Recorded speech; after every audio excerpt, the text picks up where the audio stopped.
Genesis 14, vers 1 tot 24. Abram verlos Lot, Melchisedek. En in die dae van Amrafel, die koning van Sinear, Arioch, die koning van Elasar, Kidor, Laomer, die koning van Elam, en Tidiel, die koning van die nasies, het hulle oorlog gevoer teen Bera, die koning van Sodom, en teen Birsa, die koning van Gomorra, Sinab, die koning van Adma, en Semeber, die koning van Sebeom, en teen die koning van Bela, dit is Soar.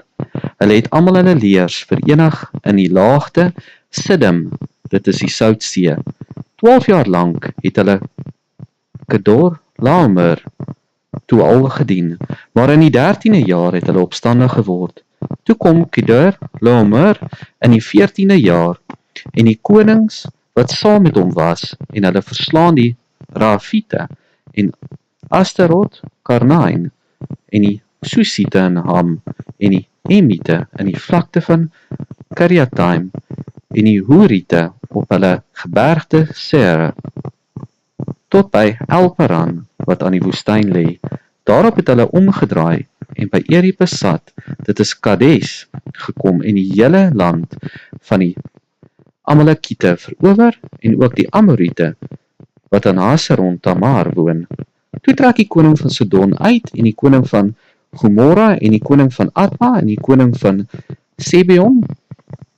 en die koning van Bela, dit is Soar, en stel hulle in die laagte Siddim in slagorde teen hulle op,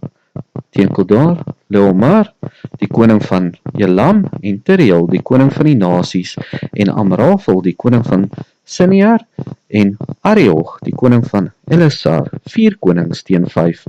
Maar die laagte Siddim was vol gate in die lijmgrond, en toe die konings van Sodom en Gomorra wegvlug, het hulle daarin geval, en die wat oorgebly het, het na die gebergte gevlug, en hulle het al die goed van Sodom en Gomorra, en al hulle voedsel geneem, en weggetrek.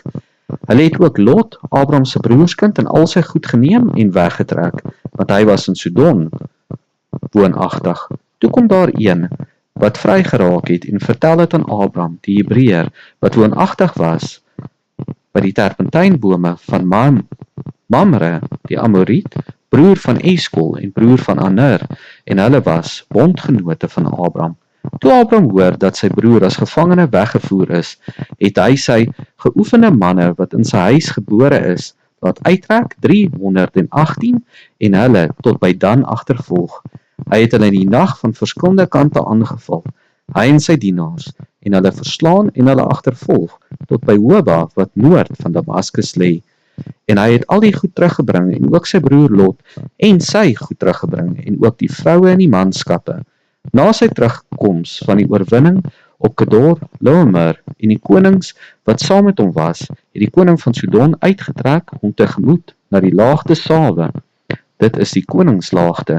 en Melchisedek, die koning van Salem, wat 'n priester van God, die Allerhoogste, was, het brood en wyn gebring, en hom geseën en gesê, geseënd is Abram deur God die Allerhoogste, die skepper van hemel en aarde, en geseënd is God die Allerhoogste, wat die vyande in die hand gegee het. Toe gee hy hom die 10de van alles, en die koning van Sodom sê vir Abram, gee my die mense, maar neem die goed vir jouself. Toe antwoord Abram die koning van Sodom, ek hef my hand op tot die Here God, die Allerhoogste, die skepper van hemel en aarde, dat ek geen draad en geen skoenriem, ja, dat ek niks sal neem van alles wat uwe is nie, sodat u nie kan sê nie, ek het Abram ryk gemaak. Niks vir my nie. Net wat die dienaars geëet het, en die deel van die manne wat saam met my getrek het, Aner, Eskol en Mamre, laat die hulle deel neem.